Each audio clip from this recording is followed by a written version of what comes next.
Need. Good morning, everybody. Good morning, everybody. Okay, Suzanne. Good morning. Good morning. There's Shels. Shels, send me an invite, Shels, or a request. Good morning. There we Hello. go. Done. Done.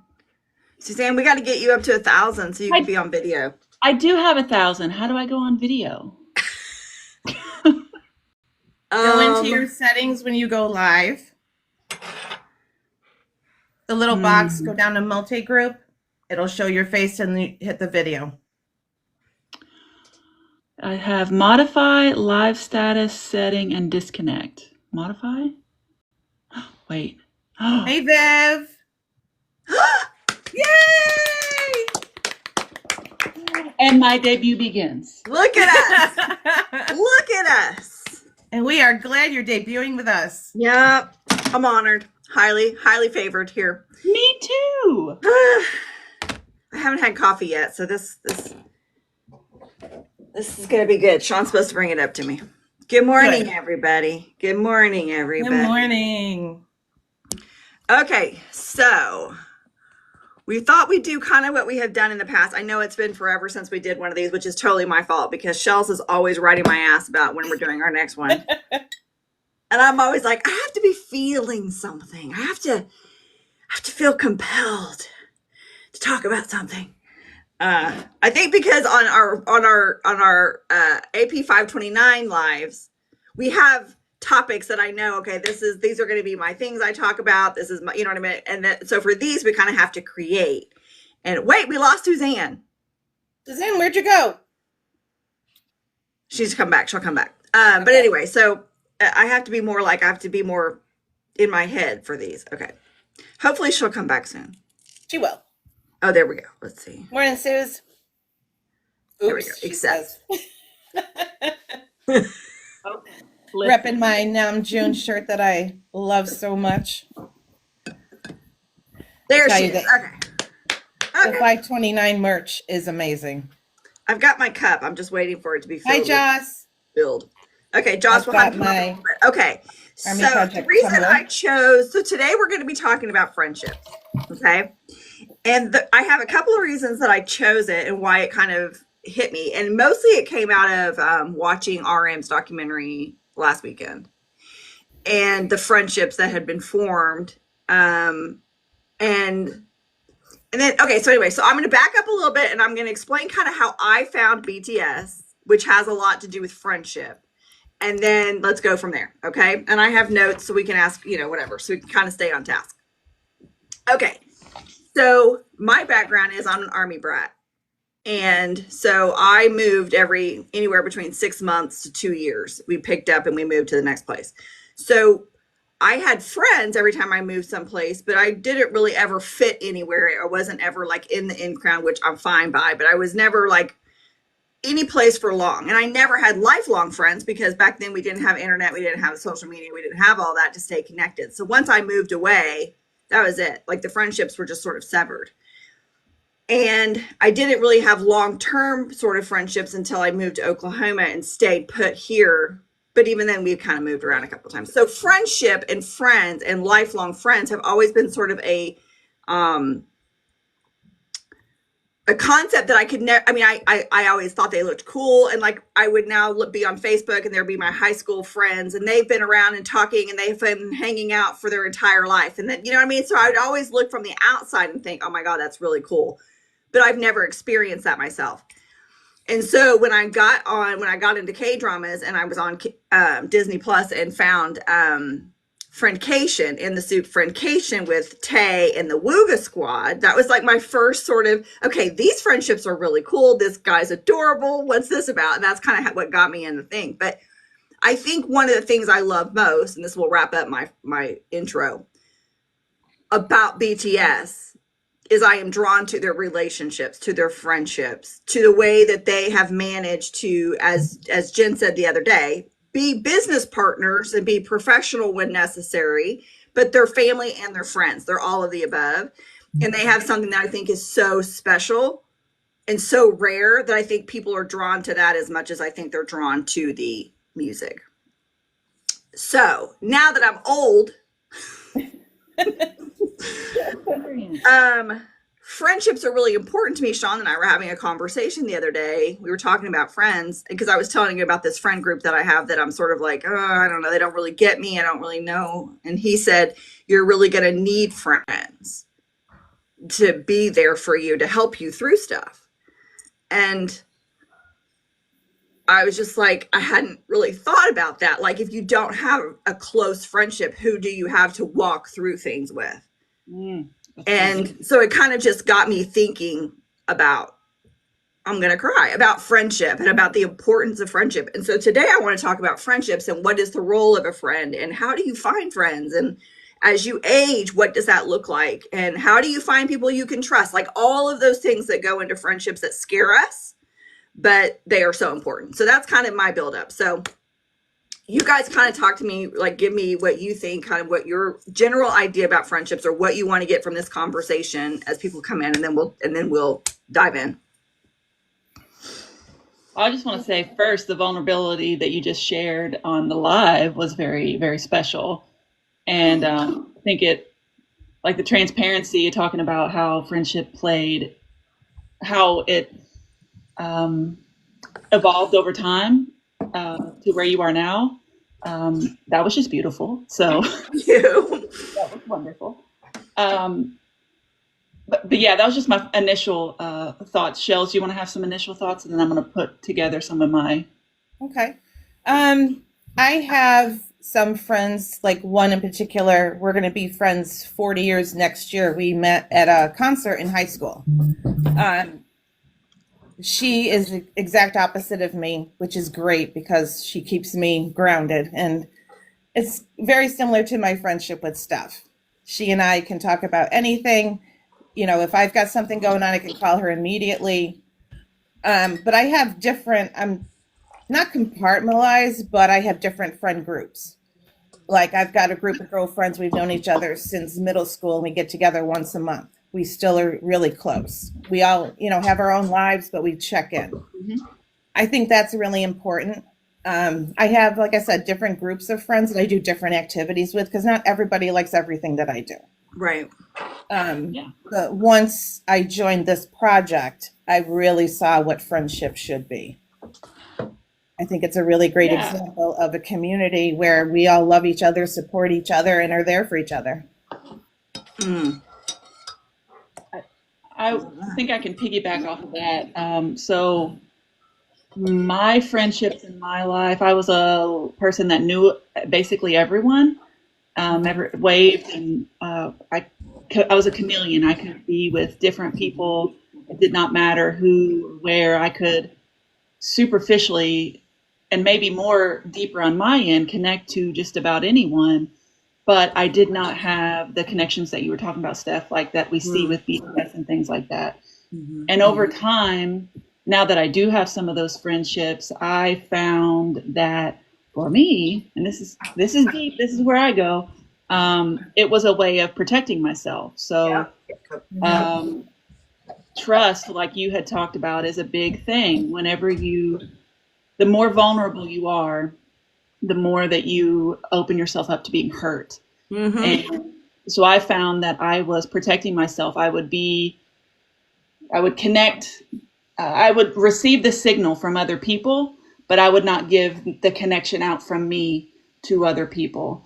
And I think that's what we see with BTS is that they make a full connection. They are both receiving and giving, and they are connecting on a level that is what we want. So with this community that you've built, by the way, you and our admins and our mods, I have been able to start practicing that where I can be vulnerable and start connecting on these deeper connections and finding that there are people out there that want that with you, and they want you exactly how you are. And you don't have to be this mask. Yeah. Mm-hmm. But also the levels, like Shels was talking about, I think that you have different levels of friend groups, and that's perfectly normal. You have some based on shared experiences, which Shels, it's amazing that you have friends for 40 years. So, I mean, Mhm. that's 40 years of shared experiences. Yeah. So, yeah, I just think there's different levels as Mhm. well. Mhm. Do you think that there's like a misconception that a friendship group has to be like if I'm trying to figure out how to say this, like a friendship group has to be a certain way because they have to act a certain way. You have to stay with them for life. Like I feel like friendships are sort of um idolized to a certain extent to where we don't want to even cut people out of our lives that like are unhealthy for us. So we'll like hold on to a relationship, almost like a romantic relationship, when we shouldn't, just because we feel like, well, I've got to have friends, I have to have people, I've got to have, um, that's kind of my tendency. I tend to be the kind of friend that I give, because I've never really, like I said, I rarely have had friends, and so I tend to find people who need a lot from me, and I give, but I don't get much in return. And by the end of it, I'm like worn out, and I'm like, maybe this wasn't the best choice here, and it's hard to let them go once you kind of start. At least for me, because I feel like I should have friends, but I just choose them sometimes poorly. I don't know. I think It, as we yeah, get I think, older, the view of go ahead, friendship Shel. totally changes. Mm-hmm. And those friends that aren't there equally with you, I have no problem saying, thank you for coming in my life, but, we just go different paths. Mm-hmm. That's That's good. That's healthy. healthy. Some friends are there for a season. Some are there for a year. Exactly. Some come and go. And there's like a flow with friendship, and the more you can be attuned with how you're feeling in the relationship is when you know it's time to go or not. So you talked Mm-hmm. about giving and taking. If you're always giving and you're not getting anything back, it's going to drain you Right. every mentally, physically, sometimes financially. Like friendships can drain you all the way. So it's a give and take. But finding, and I talked about this the last time we were on the coop, but it's the environment where you feel at peace, and like what you surround yourself with is very Mm-hmm. important. Mm-hmm. So some friends, if they are draining, maybe you limit the time that you spend with them. If you don't want to sever the friendship, you just Right. limit the access. Yeah. Healy just made a great comment. My life is a bus and different people get on and off at different stops. Love that. That's so great. Love that. And it's I, true. yeah. We all I'm just change. really terrible with. I'm really hard, or can't pull the bus over. Tuck and roll. Yeah, because I'm like not good with. I feel like everything's confrontation, and I don't like confrontation at all. And so I would rather drag along, like fill that bus with a bunch of people that I don't really I want to hang out with, then stop and get people off the bus. Like because I don't want to have the conversation. I'm probably gonna be the horrible person that just ghosts people because I don't want to have a conversation. But they're probably not that invested either anyway, if it's that simple. But anyway, that's kind of a joke. But okay, so what do you think? What are the key things that make a friendship meaningful to you? I think respect, listening to your friend, them listening to you, Mm-hmm. even when you have different opinions, and being able to feel comfortable enough to give that opinion. Yeah, I think the vulnerability and accountability that comes with the deepest friendships that I have, it's open communication, vulnerability, which is not easy, Mm-hmm. um, and then seeking support and getting support from friends, which is an amazing thing. Mm-hmm. Um, and yeah, the accountability part. So you can surround yourself with people that just think you're the greatest thing in the world, but if they never challenge you, are they really Right. seeing you, or are they just superficially, yeah, you're the greatest thing in the world, you have no flaws, okay. Right. Yeah. Yeah. you know and that's Somebody said the okay. gift of time. That's If true. that's what you want for your environment. Right. Right. Oh yeah. But even that would be Yeah. exhausting because then you're having to try to live up to a fake, you know what I mean? Expectation, um, which I think would be really difficult. She stalled. She froze for me. Oh, there we go. I think one of the other ones for me is loyalty. I think that's something that's, and by loyal, I don't mean like, oh, they have to be my friend and nobody else's friend. I mean, like, I want to be able to have a friend that I'm not having to worry that if they're not with me, they're talking about me with somebody else. Because women can be that way, girls can be that way. You know, my mother always used to tell me, I think part of my friend issues probably come from my mom, but she always used to say, you cannot get more than 3 girls in a room without two or three banding up and then going, you know, the other person feels left out. And so, you know, she always said, keep your friend group small. Which, I mean, I can see that. And I don't know that it's so much that there's hard feelings or they're trying to keep somebody out. I think it's just naturally that a couple of the people will have more in common or have whatever. And then there's the odd man out a little bit. But loyalty is really important to me. It's really important to me because I've never really had that from friendships before because I was never the person that had the time to build the loyalty, you know? Yeah. No, you're right. It's absolutely important. Yeah. And when I hear loyalty, I hear like their actions match their words. So if someone's saying that I'm here for you, you're my friend, well, that means certain things that what you're telling me to my face is the same that you would tell, to anybody if I wasn't in a room. But then the other thing I wanted to touch base on was that you were talking about quantity over quality, which, yes, I do think that your friendship, your BTS in the soup friendships is a quantity, not quality, not quantity. I may have said that backwards. It's quality, not quantity. Because if you are truly investing in a friendship, you can't invest that level to 500 people. Yeah. It's just not possible. No. Well, even like I think it was interesting in the soup episodes with the boys. Jimin set it up so that Tay and JK could have a conversation because they'd kind of grown a little bit apart. And, there's that population of people that are like, oh my God, they'll freak out from that. But I'm like, to me, that's so natural. Like 7, that's a lot to have 6 other really close, intimate friends, right? That takes a lot of energy. Right. It takes a lot of time. It takes a lot of psychological, investment and all that. And so I think it would be very natural to kind of ebb and flow out of, I'm not quite as close to this person over here right now. I'm much closer. Maybe I'm going through something and I have more in common with this person over here. I don't think it's a bad thing that there's ebb and flow as long as it's a healthy one and you're not cutting people completely off and you're having the healthy communication to make sure that if there's hurt that's happened or if there's an offense that's happened, that's dealt with. But I think just the ebb and flow of we don't hang out quite as much as we used to is natural, and we'll find our way back when our time comes back around.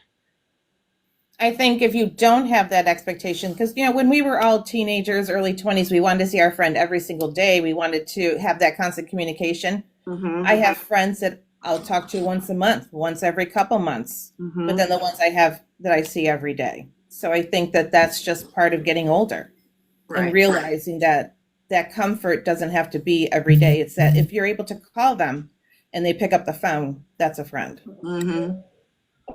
Well, what's that saying that like, oh God, now my menopausal brain's not going to let me remember, but, people, the older you get, when you hear people talk about friendships, they'll say, I know she's one of my really great friends because I can go weeks without talking to her. And then we pick up the phone and it's like nothing happened and nobody's upset that we haven't. I mean, once your life kind of changes and you have kids and all the different things, you can't be in constant communication. And anybody that needs that, that's a red flag to me. Like I have other responsibilities. Well, now I don't have much of a life now, but back then I had other responsibilities, but. No, totally agree. Yeah, that reminded me of before the friend group I have now. I had just one friend that I could rely on. And even to this day, I have only met her 3 or 4 times. And we've been friends for the last 8 years, colleague from an old profession that I used to have. And that's the kind of thing. We don't talk every single day. We catch up maybe once a week, maybe every other week. I haven't seen her in a year and a half. But if I called her right this very moment and was like, I need you, she's on a plane coming down here. And yeah, those are green flags to me. Mm-hmm. Yeah. Yes. Yeah. Yeah. Very much. I And red flags agree. have been like what you said. Yeah. And I think what's important in a friendship too is when you have a disagreement, is it a healthy resolution? I think that's really important as well. Mm-hmm. Yeah. I mean, friendships are great, especially close ones, good ones where you get each other. They are a great place. I have found, even for someone like me, who I'm really skittish with hard conversations, you can kind of practice those because you are going to naturally go through shit together. Mhm. And it's a safe space. It's like a safer space to kind of get words out um and feelings out, which that, some of us hate that more than, life itself. Um feeling feelings. Yeah. Vulnerability is hard. It I is. hate it. I hate it. Yeah. What Yeah. do you think the Uh, impact of social media? We're all now, we all three of us met through this project. Well, through, Army Project 529. What do you think? How do you think social media and like technology today plays a role in that kind of in friendship? Because like you just said, I mean, I feel like Shels is absolutely one of my best friends. We've been in the same room one time, Mhm. right? yep. So does this whole new kind of world change the definition or change how we view friendships and what's required of a strong friendship? I think it opens us up to meeting other people, but you still have to do the work. Whether Yeah. it's on social media, whether it's on the phone, whether it's email, whether it's doing a project together, you still have to do the work. Mm-hmm.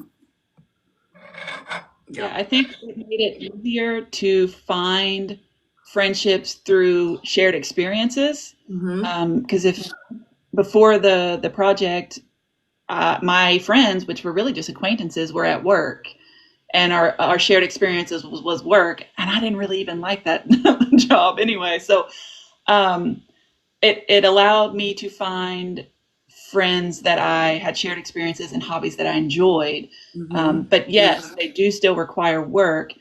All of those things that Shell said, completely accurate. I do want to draw on a negative side of social media with friendships, though. Okay.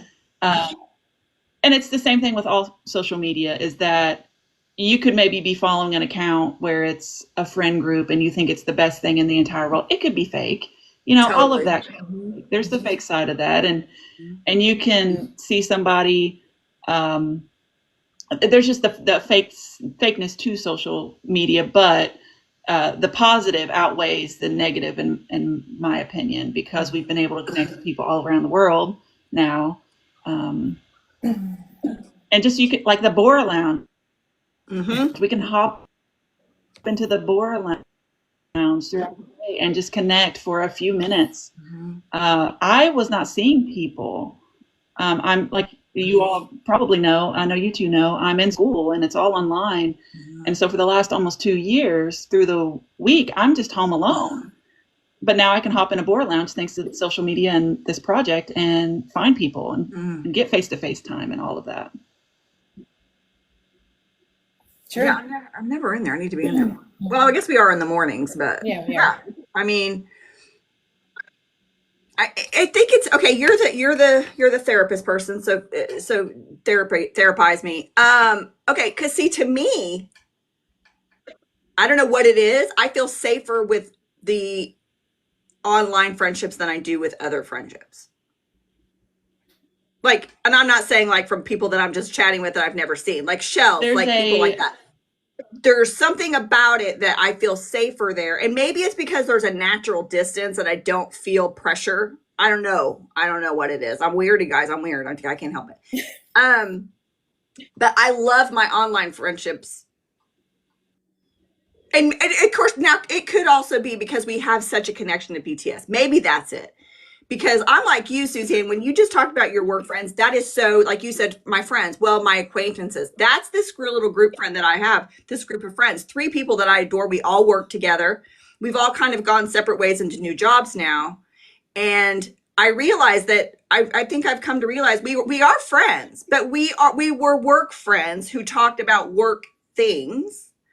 And when you take us out of that environment, we don't have that in common anymore. We really don't have a whole lot to talk about, right? And I've sort of moved over to my friend groups over here who love what I love, which is BTS and K dramas and this whole world, and they don't get that. And so I'm like, you're right. Maybe those were acquaintances. They felt like deep connective friendships because we had stuff to talk about. But really, once you take that one common denominator out, there really wasn't much there, if that makes sense. Yeah. Now, here's a question. Again, Go ahead, Suzanne. well, I just was going to say that, yeah, I mean, I don't think unhealthy. I think that's completely normal. You have different levels. And like whenever I left my last profession, those friends, acquaintances that I had, they kind of fizzled out. And that was okay. Didn't wound me. There was in this case, there was no conflict or anything. It was like, well, I'm not there. I'm not around you every day. And they just kind of went away. I do, without going too much on to a previous, but you mentioned about why it felt safe or easier on the social media friends. I think you hit the nail on the head with there is sort of a little bit of a safety because there's a distance. We're talking screen to screen. So it's not as vulnerable as if they're in the room with you. Because they're literally in your space. Right. Like they're in your bubble. They're perceiving you with all of their senses, and they're taking all of it in. So that it's harder that way. But also, my last point, and then go to you, Shels, is that I truly believe that unique to Army and BTS, yes, we love BTS, but I feel like a lot of our core values and the things that we believe in, how you should treat one another, how we view ourselves, all of those things are aligning. Not for all Army, but it's more than BTS. We have things that align with our way of being, so we know that those connections are there. Right. No, I agree.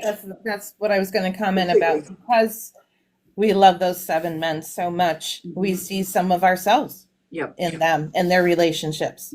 And we see in them what we wish we could be, like what I want to be more of. You know what I mean? Like I look at a Jimin and I'm like, I want to be more Jimin. I want to be more like a Jimin. I want to be more like a J-Hope. I want to be, and I know the very specific things that I want, that I think are here. I just need to bring them out more. You know what I mean? And like, you guys get that. Nobody else would get that if I said that. You know, totally get it. Totally get it. And it's great that you see the relationships evolve.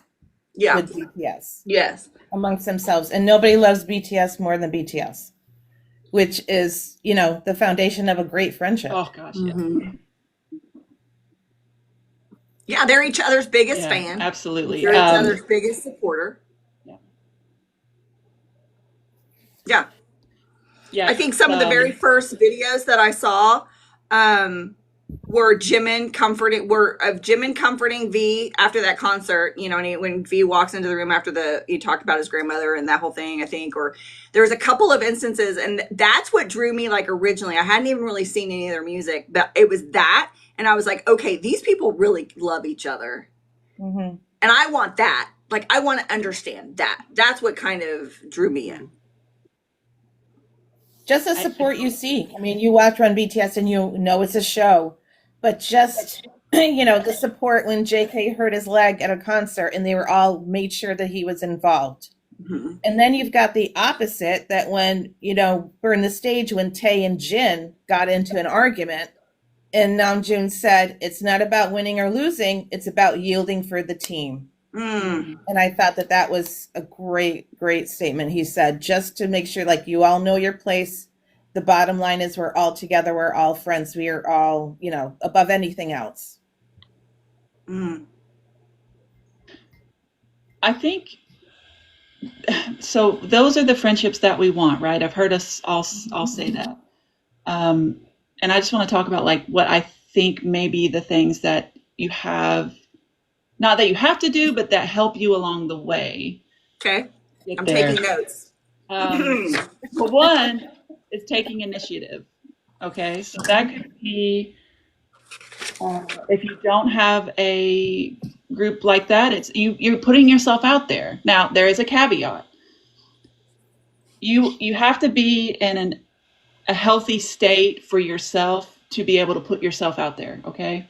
Mm-hmm. So, if the thought of putting yourself out there and someone rejecting you is going to dysregulate you and disrupt your life, then maybe this isn't the time to take the initiative. I do want to state that. So you do need to have a certain level of confidence and awareness and self-love to be able to put yourself out there. Mm-hmm. But you can gently put yourself out there, and you start looking for the green flags. You don't always have to look for red flags. Look for green flags. Who is initiating conversations with me? Who is showing up without me going after them? You know, who wants to know me?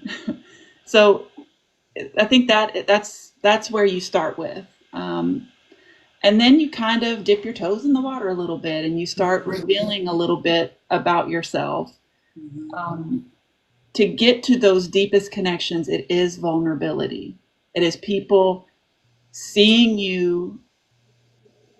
those sides of you that you are sometimes ashamed of. The feelings. You probably are not my closest friend if you've not seen me cry. Like, you know what I mean? And that's very hard. Right. But you're seeing me at my worst almost, and still creating a space for that. That is where so it takes a level of vulnerability on my part to get that connection there. Mm-hmm. It's hard. It is hard. Or your friends really know the true self if you don't show your flaws as well. Mm-hmm. Yeah. Oh, yeah. Well, okay, so McSue's made the point. Speak on this. She just said that she really craves that. She wants those kind of friendships, but then she gets them and they feel suffocating. Oh, well, then that's common. It's just a readjustment. They're boundaries, and healthy friends will let you talk about boundaries. Mm-hmm. I can understand that you want and need this from me, but my bandwidth is a little short this week. I need some me time. Mm-hmm. You know, and a healthy friendship would allow for that. Now, also a healthy friendship, if your me time is maybe some depressive, I'm not saying that this person has this, but I just want to show that there's two sides to it. Some people's me time can extend for months or whatever. And also a friend would be like, hey, I'm noticing that you're pulling away. Are you doing okay? But still honoring the me time. I'm checking on you. Do you still need the me time? And yeah, I think all that's healthy. It's boundaries. Boundaries are so good. Yeah. I think first, I'm a lot like that. I think Shels, you just kind of went through that with me. I have a period where I will just completely draw back and almost become like I don't exist. And so like McSue's, I'm sort of that way. Like, and it's not because the person or the situation, it's just because there's so much going on in life that I can only process so much. And it feels so good to know that people get you enough that you don't have to explain. Like, I don't have to come on here and be like, okay, this is what's happening. And then if I disappear for a period of time, all is well. I have to regroup, you know what I mean? And I think good friends like that, because I think, the whole personality thing makes a difference too. Like, some people need people to energize them. They love that. Like, when they're going through stuff, they want to dive into people, and some just want to be away from people for a bit. And it's nothing to do with the friendship. It just has to do with how you refuel yourself. Yeah. And that's why I would just text you every couple of days and say, just checking in, call me if you need me. And then a couple of days later, I did not, that's what it's about. It was perfection. Getting that. Mm-hmm. Yeah. That's the little check-in. It's, you're going through it. All right. Well, I'm here. I'm ready whenever you're ready. Yeah. Mm-hmm. Yeah. Do you feel like too, I'm just thinking of what McSue's was saying. And McSue's and I are twins. I've decided that she's my twin. We met it in Kansas City, and I was so sad we didn't get to hang out more. But and I'm wondering if I'm the only one that's like, and you guys, I'm showing you how weird I am, and I think it's just my upbringing. It's just weird. But Human. like Community. as soon as you get close to someone, there's almost like a visceral response to almost immediately not want, like, it's like, okay, I'm like, the other shoe's going to drop, right? At some point, the other shoe's going to drop.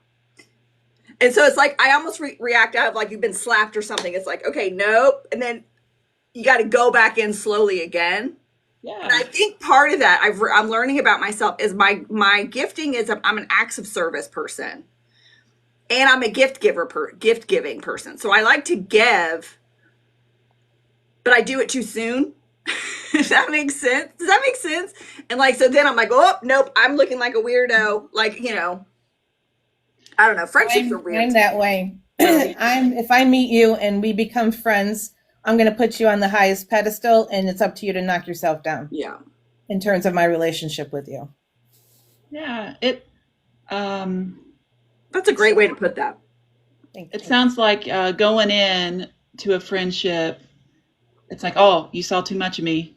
You may hurt me. I'm gonna back up a little bit. And then it's like, oh, everything's okay. Okay, let's go back in a little bit. Like, it's a trust thing, and that's normal. It's not weird. It's just how we relate to one another. And not everyone may have that same experience, but that is a common experience. I'm going to come in maybe with acts of service or gifts, like you said, and then maybe I went too far, and I'm going to back up and retreat a little bit. Like, yeah, all normal. Mm-hmm. You're really good at this, by the way. You're going to make a great therapist. Well, thank you. I'm trying not to be so much of a therapist on here. No, I love it. That's why. I love it. I think that's really good. I mean, I think that's really good. Do you think that having, kind of taking it back to the guys, do you think that having kind of people that you look to for inspiration on a friendship and how you would like to be, do you think that's a healthy thing? Or do you think that that's like, don't get too wrapped around the axle that you need to be like somebody else? I think it's absolutely a healthy thing to find behaviors and ways of being that you want to be like. I think you can take it too far, just like anything else. Mm-hmm. But I don't think, that's what we do in therapy is we model behaviors that we want our clients to do. So I may model for you behaviors or skills that I think might be beneficial for you. So modeling behavior is a great tool. Mm-hmm. Just there's a balance to it. So yes, right. If you are watching the guys and you're seeing them be vulnerable with one another, yes, practice that. If you're seeing how they handle conflict resolution, yes, practice that. Mm-hmm. All of that, very healthy. Just make sure that you're maintaining your stability and not dysregulating yourself by trying things that you're not ready for. But that's what I was going to ask. Yeah. Baby steps. Oh my gosh. They're skills. Just practice, a little bit here and there. If you want to be more vulnerable, just don't go deep right off the bat. But maybe talk about something that you were embarrassed about if it wasn't too hard. Embarrassment might be an easier emotion to talk about with a friend that you're trying to be vulnerable with before anger or a sadness or something like that. Right. And I think it's all a learning process. Oh, yeah. Yeah, totally. Hold on, I'm typing and I can't type and talk at the same time. That's really hard. I'm very impressed with how you guys do that during a live. Pay attention to the comments. I have a whole new respect for the guys, like, you know what I mean? Like, and seeing thousands and you're picking one comment out, like, it's very interesting. Okay. So what do we think about this? Like friendship and aging as we age, how do our friendships change? Do they change? I think they change due to life's events. My friends, when I was in 20s and 30s, we were going out all the time. It was very, I want to say superficial, but it did have some meaning as well. But my friendships now, I treasure. Mm-hmm. Mm-hmm. Yeah, I definitely think that they're going to change. We all change. We change. We evolve. I hope we're all changing.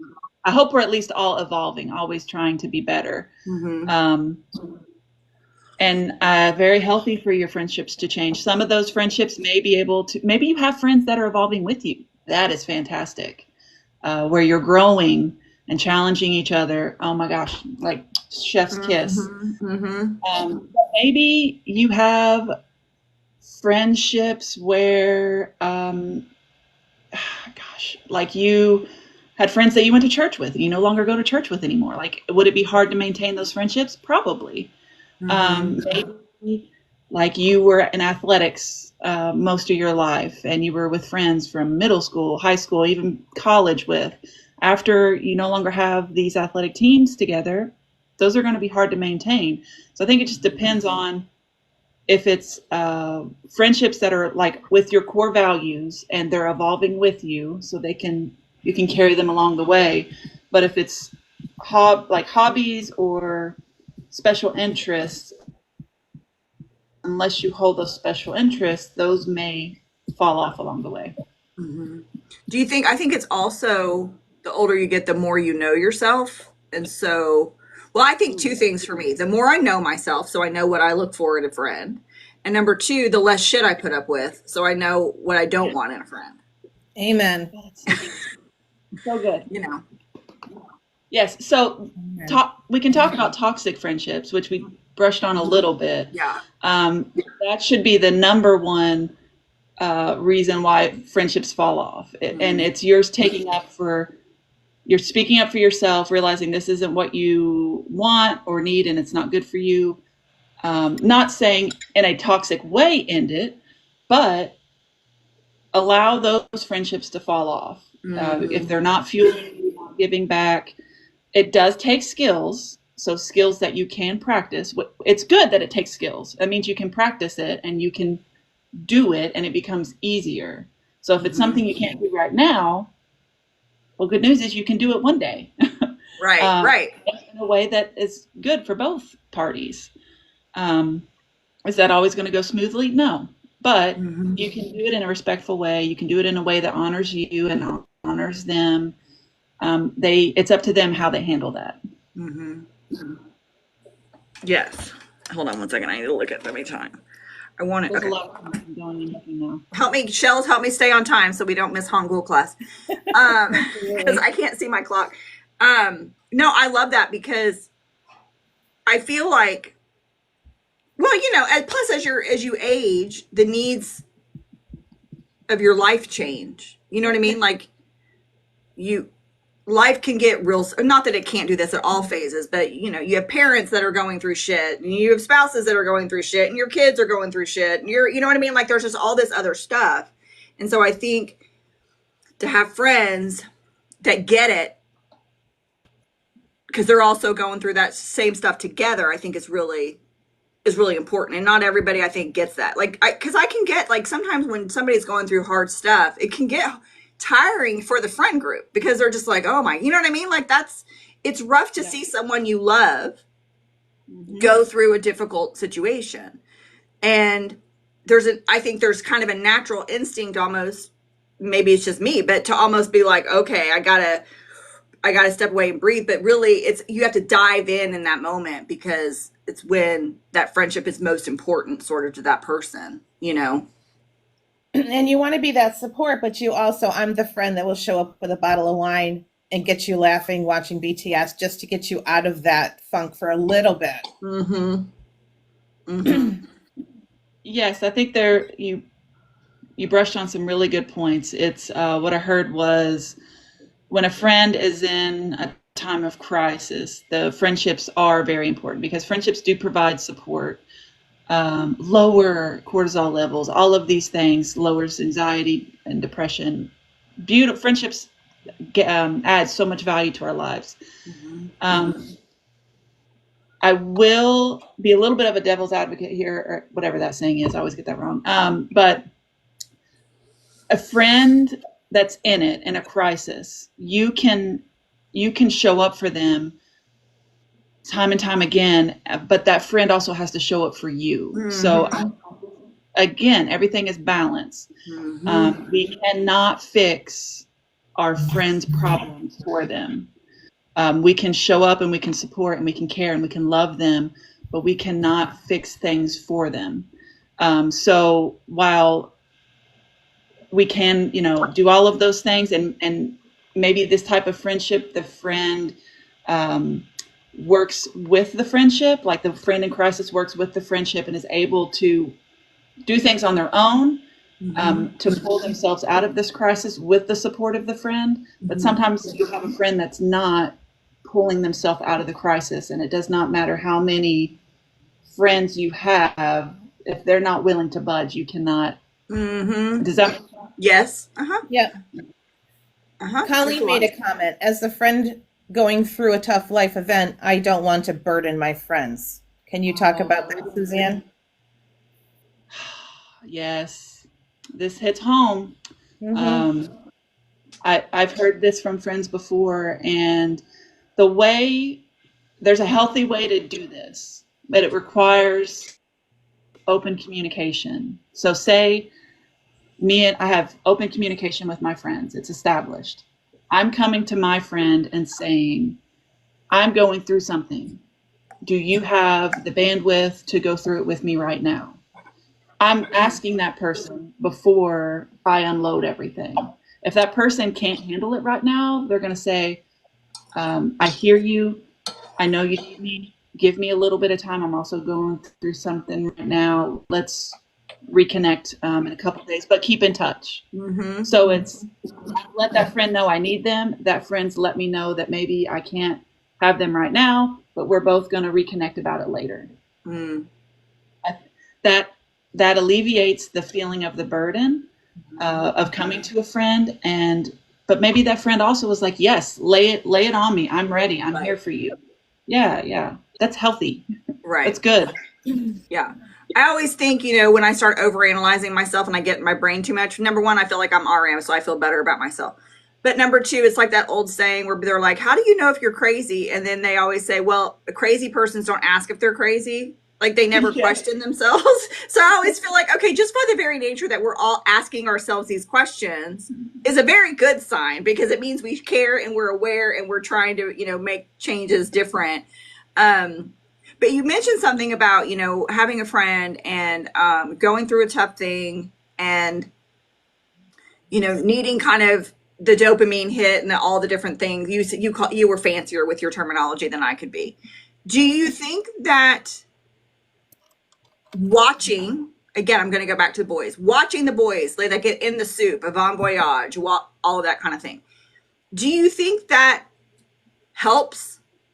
Like when we're in that place, because I feel like when I can't in the moment reach out to someone personally, there's something about seeing that interaction that still heals me a little bit and feeds my soul and kind of gets me back up to that place. Is that weird? No, I think that I could probably find scholarly evidence-based articles that talk about that. I always get the chemicals confused, whether it's serotonin or dopamine or whatever, but there are feel-good chemicals that come from watching things you care about. It could be puppy videos. It could be kitten videos. Yes. Evidence-based that watching those types of things make you feel better. And I always challenge, it could become a good thing can become a bad thing. Always, yes. It can become a coping mechanism where you're dysfunctioning in the other parts of your life. But it's a balance thing. Watching the guys makes me feel good. I love it. It's the best thing. But also I know that I need to go outside and see the sun and put my touch grass. Yeah, right. I saw that little reminder. It's so cute. Yeah. Well, and that's one of the things I love about the project is we can do those things, but we do them in community. We can watch those things and get those, but we're doing it with a community of people, which keeps us connected with the outside world to a certain extent. I think that's a beautiful thing, Okay, hold on. I'm going to bring Jocelyn on because she wanted to join us and make some. Jocelyn, I'm going to send you a thing. I think In the Soup is the best therapy available. Oh, so totally. Hi, Joss. Hey, Joss. Hi, love. Hello, friend. Hello, This is why I friend. rolled What out kind of of thoughts are bed. going through your head as you're kind of sitting and listening, about friendship and about what you were Actually, thinking? yeah, you guys have hit a lot of. I took a few notes, and y'all have hit a lot on saying, places I've been, which explains why we all get along well in our own communication.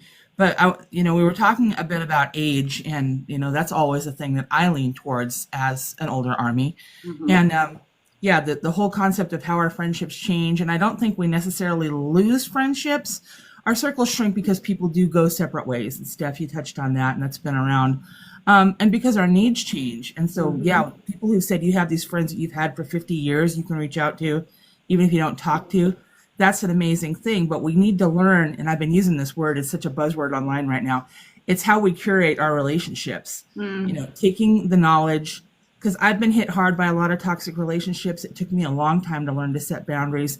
I had one very close relationship with someone I kept fixing, trying to fix, that I spent years holding her hand and walking her through the steps and printing out divorce papers with her and helping her fill them out and going to file them with her. And she just, from my perspective, didn't learn the lesson. And I kept thinking it was on me, that it was my fault. I was not doing something right as her friend. And I finally got to a point where I exploded. And it was a big blow up, and she was someone I worked with, and it was a big explosion at work, and it just went down in flames. Totally split my relationships with coworkers that I thought were friends. So it was a big lesson because it showed me who my real friends were. The ones that dropped me like a hot rock and turned their backs because of that, who sent me just text messages that tore my heart up, telling me how terrible I was, versus the people that hung around and said, yeah, this sucks, but it had to happen and I'm here. Let's talk. So that's the big thing I wanted to hit on, because everybody seems to think you have to hold on to people, and you don't. Relationships for a reason and a season. Sometimes you meet Right. people because there is a specific reason that you need something from that person, and hopefully you can give some back again. There's a song. There's a song in Wicked. If you're into Wicked, one of the songs, "For Good," the song "For Good." If you've never heard it, do it, because it talks about that. Glenda and Elphaba talk about how we came together because we needed each other, and now our lives are separating. But it doesn't mean that we're no longer friends. It doesn't mean I don't love you. It's a change. So Yeah. I'm sorry, I'm just jumping in on everything you guys No, have that's already great. said. No, that's what I wanted. No, that's perfect. But, and then, and societal expectations. I'm always big on that. Look at the hair, look at me in my nightgown, know nothing, Again, society, don't let what's going on around you and the people around you and their friendships and their relationships tell you how you need to do these things. When you set those boundaries and you decide what you'll allow and what's allowable in your relationship, when you run into one, you don't necessarily need to terminate the relationship. You just need to push it further out in your circle. Take what it's worth. Take what you're getting and what you can share with that person. And, move along and, go other places with the stuff you can't get.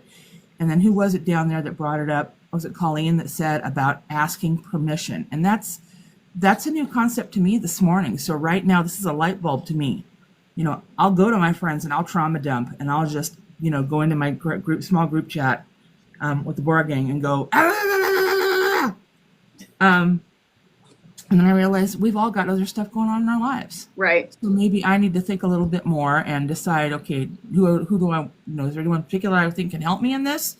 Or is it the whole group? And then maybe just take a different tact in a private message and say, hey, I'm dealing with this. Do you have time to help me with it?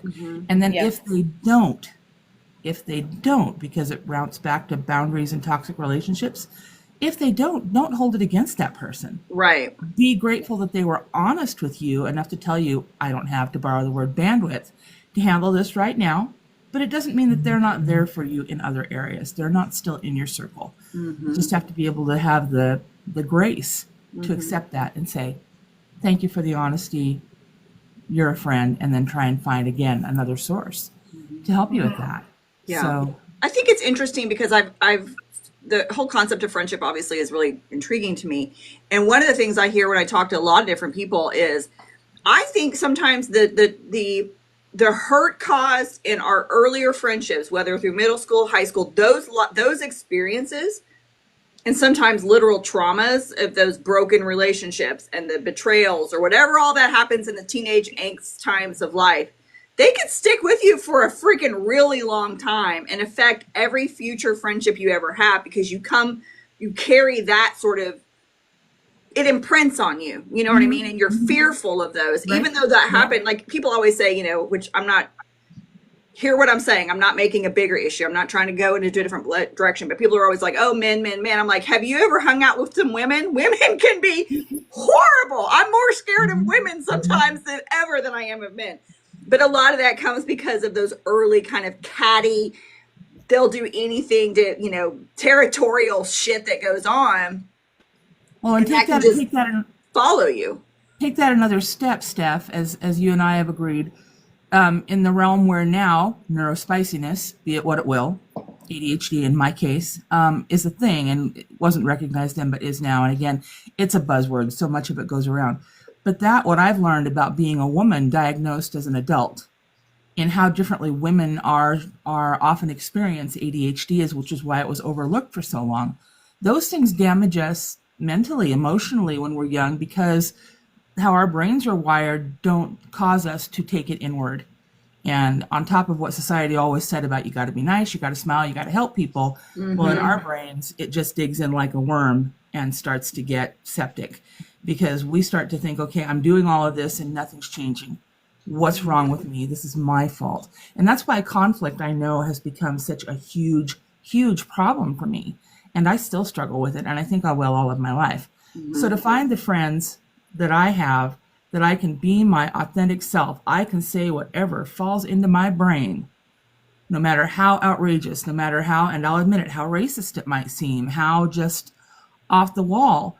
And to be able to have these friends, these true friends who take it in, mold it around a bit, and spit it back out in a different way, so that I can see, not necessarily that I was wrong, because I don't want to beat myself up. The word wrong anymore is difficult for me. Wrong and bad seem to kind of correlate for me, and that doesn't work. So I have to say, okay, this is where I was in the dark. I was fuzzy because of my upbringing or whatever. And now, because I can see that and I can initiate the change, that tells me that I'm growing. That shows me that I'm growing. But it hurts. It hurts sometimes. It's painful. There's times when I look at my friends and I'm like, oh my gosh, I had no idea that I was thinking this way. You know, it's not what I wanted. Yeah. So that's where it comes back around with in the terms of. Well, I would think healthy friendships are sort of a mirror, right? Like they help you see your true self. I wrote that down. Look at you. Look at you. I was just gonna say, Suzanne and I have had several conversations about our own compass and how it will go north, south, east, west, different points of our life, or even different points of a day. And it's really important to be true to yourself. Suzanne and I have talked about that a lot. Yeah. And don't wait too long to learn that lesson. Y'all down there who are still younger than some of us. It's a hard lesson to learn. And some of us have really had to carry around the ball and chain and crack a lot of rocks to finally figure it out. So if you can get there, grasp it, it'll be a good anchor for you. Do it. Steph, I'm interested to hear what you were going to say about the mirror. Me? Exactly. Or Shels? Yeah, did you have other thoughts? No, I'm gonna hush. Go ahead. Yeah.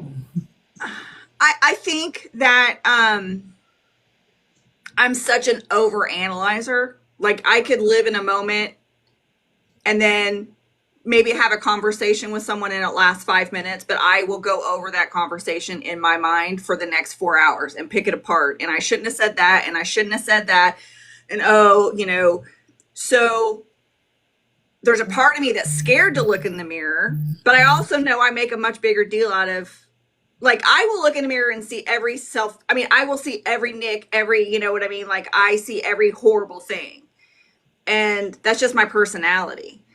And so for me, friendships that allow me to kind of be honest and authentic, and it's really strange. I'm more honest and authentic and alive like this than I am through much of my life. Like normally with people that I've known for years. Like I'm more honest with you guys here in front of 50 others than I probably am in a relationship in my office, you know, with my coworker. It's because you don't have to worry about seeing all of us every single day face to face in a hallway. Because that's, that really is the struggle.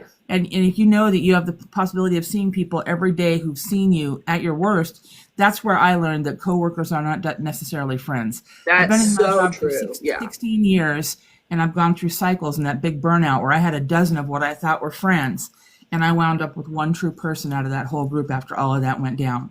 So I have 3 people total that I work with that I know I could go to with anything. The rest are acquaintances.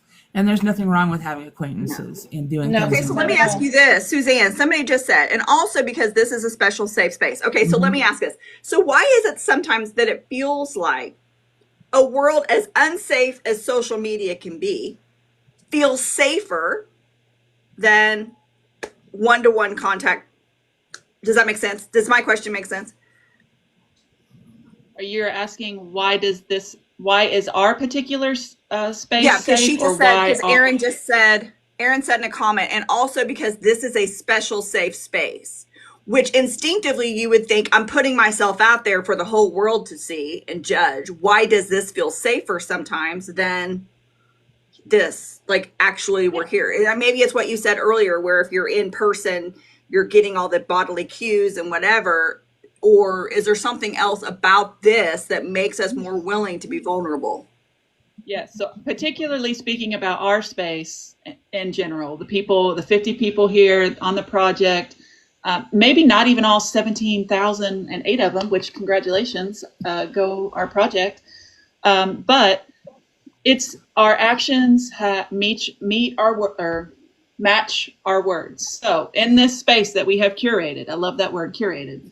We have people that constantly encourage each other, constantly are checking in.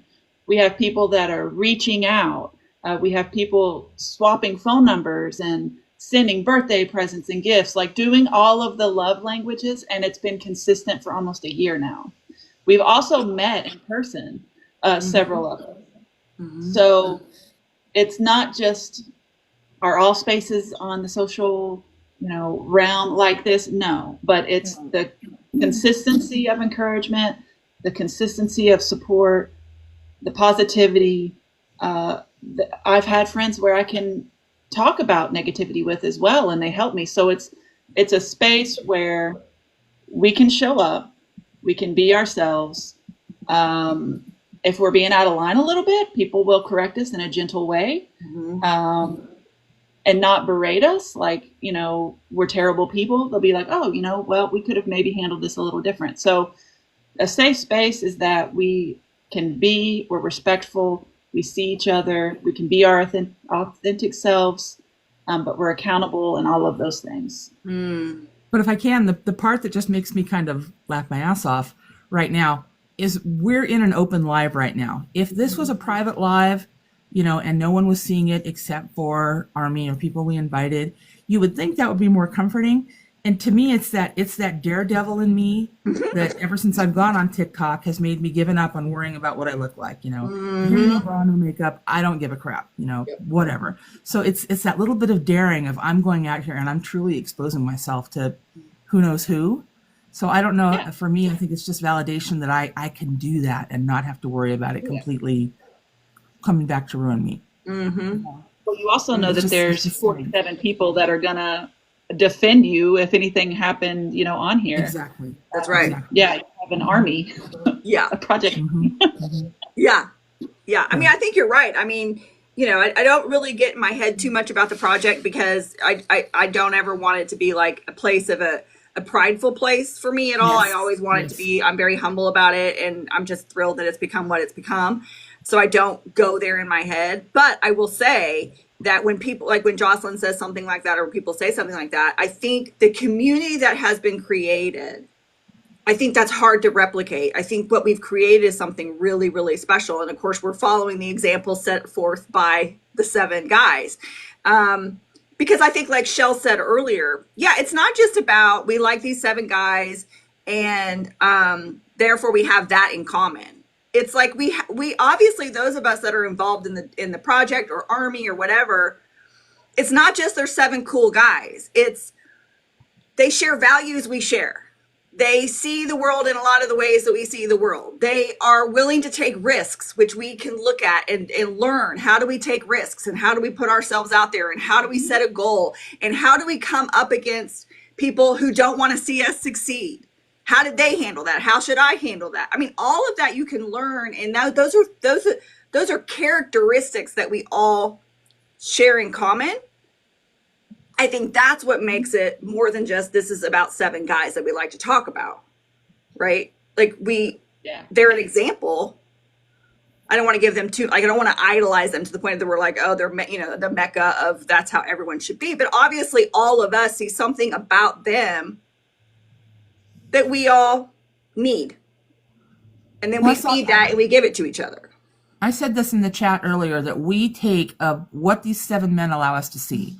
Because we all know that what we see, as much as we'd like to think that they are all entirely like the way we see them all of the time, we know better. Right. Human beings, the music industry. So we take the parts of them that speak to us, and we allow those things to help us mold our own image of who we want to be. So when Steph says, I want to be more like Jimin, or if someone else says, I want to be more like Yoongi, or, I want to be more like Hobie or RM, I believe that's where that comes from. It's a material. If you think about it like a workshop, you're taking from your sources to make the version that you want to be. It's a never-ending process.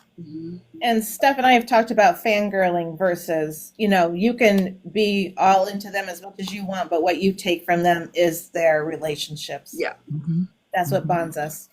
Totally what bonds us, right? And so when you're within a space of our community or, whatever, you're seeing that replicated over and over and over again, because you have a lot of people around you who feel the way you do, and they're trying to better themselves or learn about themselves. There's some RM in someone, and they're very introspective, and they're 1 minute they're thrilled, and one reason they're not, or maybe they're a J-Hope, and you get to see that they're going to always lift you up, and you kind of know, and you're in that environment, and it just helps. It helps the mind. It helps all of it to kind of be around that. And to me, that's sort of the mirror that you were talking about, Suzanne. It's like, I can get into that space with everyone. I'm not in the Discord a whole lot because I'm not really good with chatting, like that kind of chatting, but I'm in there sometimes. And just to dive into that space, or how we were in Kansas City, you start seeing yourself reflected back, and you're like, okay, if I can fit with these amazing people, then that must mean I'm pretty okay, right? Because they put up with me. You know what I mean? Like, it's like, okay, this is all good. If Kansas City didn't teach you that, it taught you nothing. Exactly. And that last part that you talked about, the mirror, that's where I was going to go, is that, and it goes into like what you surround yourself with. So I mean this in the most gentle way possible. The people that you surround yourself with is a reflection of your well-being.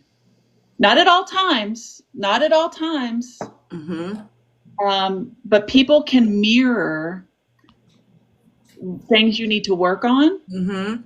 Also, positively, on the note that you mentioned, they can mirror your growth as well. Like you said, where you were looking around at Kansas City and you were seeing parts of yourself in other people. So the mirror analogy is a great tool to look at so many different things in your life. But I love that you put that positive reflection to it, that I was looking around and I saw people. So to me, and this was a comment that got lost, but they were talking about you're attracting things on the same wavelength, which is something that I believe we're all little radios and we're putting out a signal. And when you find the people that are vibing with you and on your radio signal, it feels different. So I saw aspects of myself in the people at Kansas City. Another way you can tell that you found people you're vibing with is they don't drain you as fast as anybody else. They may, even an introvert, may fuel you if you're around the right people. So yeah, like what you're surrounding yourself with, it matters so much. Can I address a comment really quick? I love Suuzu just said, I wish we could do Kansas City every month. I know.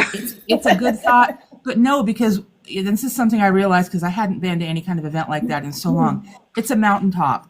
We need those mountaintops. We need to come out of our day-to-day lives, those opportunities to climb up that mountain and get up there and just party our butts off a couple of days with our tribe, with the people who understand us, the people who reflect who we want to be, the people who just let our hair down and do whatever we're going to do. If we had that all the time, it would meld into our regular society and we'd have the same problems that we do, as the veneer of BTS is the glue that brings us all together. And this is another thing. BTS is the glue that brings us all together. But I have discovered over the 2 years that I've been Army now that I don't always connect with those people on another level. And if you don't, again, it comes to that point where you can have a basic friendship or an acquaintanceship, or even some things that just completely split away, not because there was any blow up, but because you don't have more commonality than what brought you together, which is BTS. You know, so I've moved through a different couple of chat groups. I've met some fabulous people, but it took me a while to truly find, you know, the core that I find myself in now. And will I always, you know, be as close to the Bora Gang as I am right now? Probably not. But you know what? It's been worth enough for me in the last year to put ink on my body about it. So again, it's a mountaintop. It's a reflection. So we have our souvenirs. We get together. Celebration. God willing. Well, it's sort of like, I don't know if any of you had kids that watch this, but when my kids were little, they used to watch this. There was an Elmo Christmas movie, and his wish was for Christmas to be every day because he loved Christmas. And so it was a show about Christmas every day. And what it basically amounted to was that once it was every day, it lost its uniqueness. It lost how everybody was like, oh, we have to open gifts again. Like everybody was like tired of it. And so I agree. I was like, I mean, we are together every day in the Discord. We can hang out there. We can do all those shared experiences together. We're going to go to concerts together. I'm believing that. We're going to do stuff like that. But I think you're right. I think the Kansas City once a year, maybe, you know, we can figure something out to do smaller events throughout, you know, that's kind of a goal of Shels and I. But that once a year thing where we can all get together and just enjoy it together, I think it makes it more special. I think I should say. But I think it also bonded us. Like, I'm sitting there looking at the registration list and I'm like, how dare that person not be? I mean, I'm like, I mean, it's like, what do you mean you're not coming after everything we experienced together? You know, but I mean, I get life happens, but you know what I mean? It's like, you just want to see those people again, you know? Yeah, but we can't opt out of some parts of real life. We simply can't. I know. It's unfortunate. We can't click the box. I don't want notifications about this anymore. We're stuck with it. Right. Giving Suzanne a hug was the highlight for me. Yeah. The first time. Yeah. Me watching Steph come in the room and be in there for 10 minutes before she saw me was mine. Absolutely. She was on the other side of the room and she looked at me and her eyes went whoop and mine went whoop and we just went. Yep. Yeah. It was epic. It's a beautiful thing. It's a beautiful thing to come to know people online and to love people and experience life with people, even in just little pieces. And then you see them in real life and you're like, okay, this is a real person. Like, this is like, I can touch you. And, you know, I mean, it's a beautiful thing. Yeah. And how far people traveled. Miss Lori, who's here with us. Yeah. How far she traveled. Right. Well, I mean, Suzanne, speak to the power of that in terms of that connection and the fact that people will travel across the world. Like, speak to what the power of that, like what that means and how do we process, because I have a hard time wrapping my head around that. Like, you literally just traveled, although I would, but why is it, I don't know. I think it speaks to the fact that people are longing to be connected. So a lot of people are lacking intimate, close connections with people. Even in marriages, I mean, people are lacking, and intimacy is not necessarily, you can have intimacy in platonic friendships. Right. We're lacking emotional connection, and we want those. And so when we found this space where we found people that had shared beliefs, values, likes, all of these things, we all jumped at the ability to go. People flew so far to come stay for a weekend at just hope that what they saw online was true. And we were all, I didn't hear anybody say that they were disappointed in the weekend together. I'm going to tell a story on a friend. There's a group of us in Florida here that we travel and do stuff with each other. And she says that her friends at work will ask her to do something after work. And if it's over 15 minutes, like commute, she's not going to do it. She's just like, they know that she's not going to do it. But she will drive 2.5 hours just to spend like 2 hours with us. It's because what you have, the prize at the end of the travel is worth it. And it doesn't matter if it's 5 minutes or if it's 3 hours or a weekend. The value that you get out of your time and effort at wherever this place is worth it. Well, I think like you said earlier too, that thing about friendships, it's like, spending time with those people is going to fill you up, not drain you. Yeah. Right. Oh, yeah.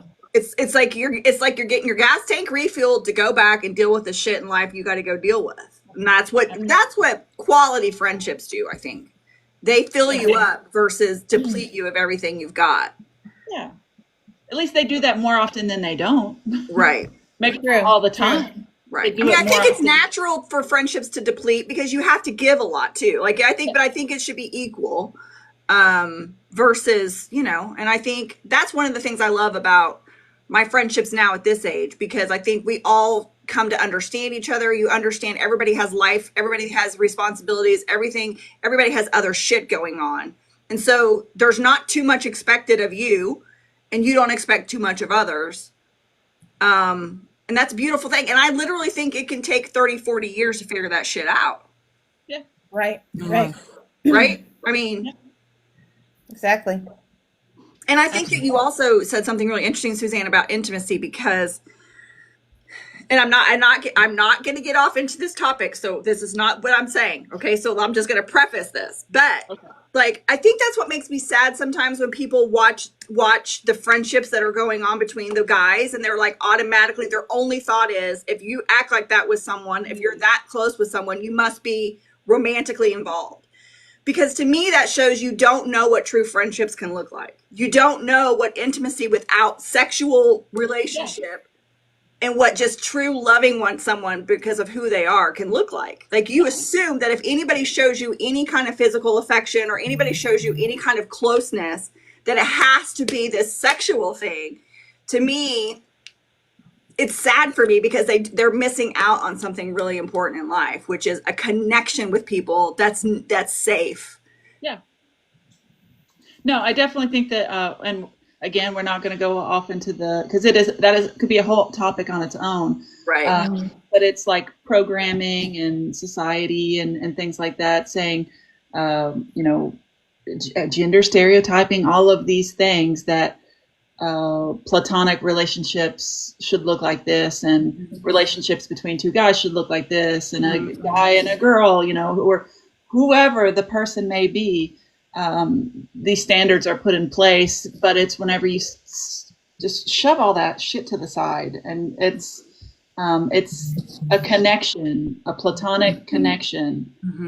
It's beautiful. It's beautiful. You can have that with anyone. I'm telling you, you haven't lived until you've been in a platonic BTS puppy pile and a unicorn pool floaty on the floor in Kansas City. And Doc and 4 other people have to help you pull your butt up off the floor. So yeah. Yeah, you have not experienced true friendship and love until you all go home with COVID and or a bronchitis together. Worst souvenir ever. Worth it.